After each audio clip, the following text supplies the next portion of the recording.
안녕하세요. 오늘 이야기 나눠볼 주제는 바로 허벅지 근육 생존 가이드입니다. 허벅지 근육이 빠진다. 이게 혹시 죽음이 가까워졌다는 신호일까요? 와, 생각만 해도 좀 섬뜩한데요. 오늘 이 질문 제대로 한번 파헤쳐 보겠습니다. 그런데 놀랍게도 말이죠. 수많은 임상 연구 결과들이 그렇다고 말하고 있어요. 이게 그냥 겁주려고 하는 소리가 아니라 아주 명백한 의학적 사실이라는 겁니다. 하지만 여기서 가장 중요한 게 있습니다. 이게 절망적인 끝이 아니라는 거예요. 오히려 지금 당장 오늘부터 되돌릴 수 있다는 희망의 신호이기도 합니다. 자, 그럼 바로 시작해 볼까요? 자, 첫 번째로 도대체 왜 허벅지가 우리 몸의 엔진이라고까지 불리는 걸까요?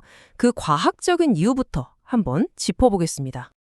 여기서 핵심 개념이 바로 근감소증, 영어로는 사코페니아라고 하는데요.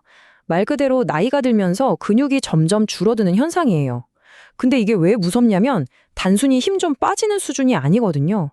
몸 전체 시스템을 서서히 무너뜨립니다. 그래서 별명이 조용한 죽음이에요. 정말 무섭죠? 실제로 굉장히 권위 있는 영국 의학 저널에 실린 한 대규모 연구가 아주 충격적인 숫자를 하나 제시하는데요. 바로 60cm입니다. 허벅지 둘레가 이 숫자 밑으로 떨어지기 시작하면 사망 위험이 정말 급격하게 치솟는다는 거죠. 그러니까 허벅지는요, 우리가 생각하는 그냥 다리가 아니에요. 거의 우리 몸의 핵심 장기나 다름없습니다. 밥 먹고 나면 혈당의 70%를 쫙 빨아들이는 거대한 포도당 스펀지고요. 또 우리가 아프거나 큰 병과 싸울 때는 비상연료를 공급해주는 든든한 아미노산 저장고이기도 하죠. 심지어 움직일 때마다 몸에 좋은 염증을 막는 물질을 뿜어내는 마이오카인 공장 역할까지 한다니까요. 정말 대단하죠? 자, 그럼 여기서 질문 하나. 우리 생존에 더 중요한 건 뭘까요? 근육의 크기일까요? 아니면 실제 힘일까요? 연구 결과는 아주 명확하게 답을 줍니다. 그냥 근육량이 좀 적은 것보다 실제 근력이 약할 때 사망 위험이 남성은 1.51배, 여성은 무려 1.65배까지 확 치솟는다고 해요. 그러니까 겉으로 보이는 우람한 근육보다 실제로 기능하는 힘, 그게 핵심이라는 겁니다. 그렇다면 내 몸이 지금 위험 신호를 보내고 있는지 아닌지 어떻게 알 수 있을까요? 병원에 갈 필요도 없습니다. 지금 당장 딱 5초면 확인할 수 있는 자가진단법을 알려드릴게요. 바로 핑거링 테스트라는 건데요. 정말 간단하니까 지금 저랑 같이 한번 해보시죠. 자, 양손에 엄지랑 검지로 동그랗게 원, 링을 한번 만들어 보세요. 그리고 평소에 잘 안 쓰는 쪽 다리 있죠. 그쪽 종아리의 가장 굵은 부분을 한번 감싸보는 겁니다. 자, 다 해보셨나요? 그럼 이제 그 결과를 한번 볼까요? 이 간단한 테스트의 결과가 여러분의 미래 위험도를 아주 명확하게 보여줍니다. 만약에 손가락 링이 종아리보다 작아서 다 안 들어간다, 부족하다면 일단은 안심하셔도 좋습니다. 하지만 링이 딱 맞는다? 이러면 근감소증 위험이 2.1배. 만약에 종아리가 가늘어서 링 안에 공간에 남는다? 이러면 위험도가 무려 3.4배까지 치솟게 됩니다. 특히 이 공간이 남는 결과는요, 그냥 근육이 좀 부족하네? 이 수준이 아니에요.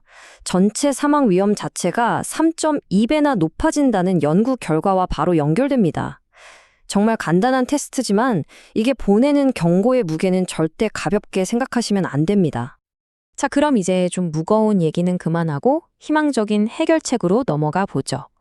헬스장 가고 PT 끊고 이런 거창한 계획이 전혀 필요 없습니다. 지금 당장 침대에 누워서 시작할 수 있는 5분 기적의 운동이 있으니까요.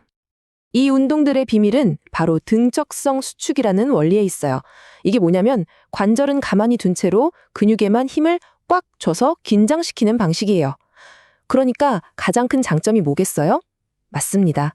관절에 전혀 무리를 주지 않으면서도 아주 안전하고 효과적으로 근력을 키울 수 있다는 거죠. 자, 지금 누워 계신 그 자리에서 바로 할 수 있는 3가지 운동 알려드릴게요. 첫 번째는 베개 조이기. 무릎 사이에 베개를 끼우고 10초 동안 있는 힘껏 꽉 조여보세요. 허벅지 안쪽 근육이 막 부들부들 떨릴 거예요. 두 번째, 개구리 프레스. 개구리 자세처럼 뒤꿈치를 딱 붙이고 바깥쪽으로 쭉 밀어내는 겁니다. 이것도 허벅지 안쪽을 단련하는 데 아주 효과적이에요. 마지막 3번째는 제일 간단해요. 그냥 엉덩이에 힘을 꽉 주는 겁니다. 이것만 해도 우리 몸의 중요한 후면 근육 전체가 깨어납니다.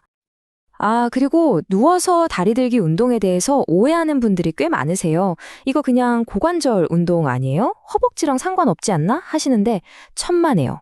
무릎을 곧게 쫙 편 상태를 유지하면서 다리를 들어 올리려면 허벅지 근육이 정말 필사적으로 일을 해야 합니다.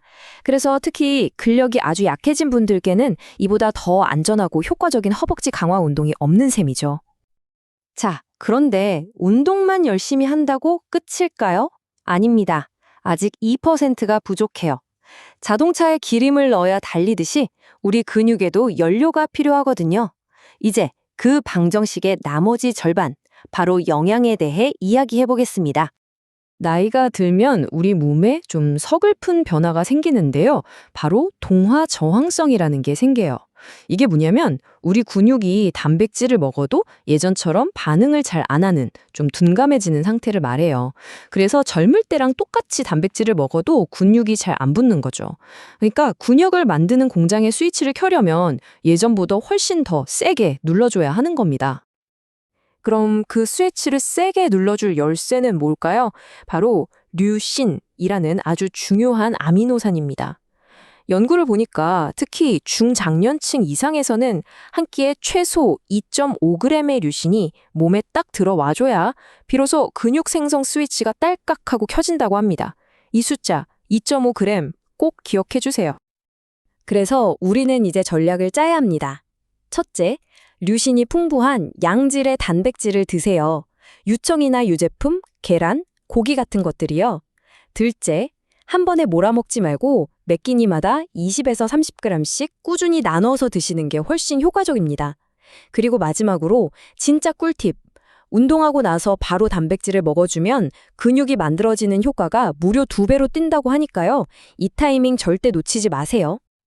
자, 이제 오늘 이야기의 마무리를 해볼까 합니다. 우리는 내 몸이 보내는 신호에 대해 알아봤어요.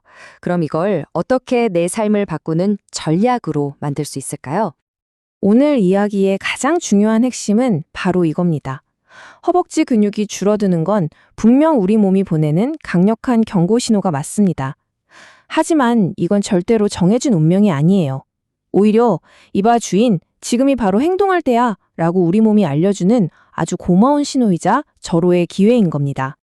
지금 이 순간에도 여러분의 근육은 끊임없이 신호를 보내고 있습니다. 자, 그 신호에 여러분은 어떻게 반응하시겠습니까?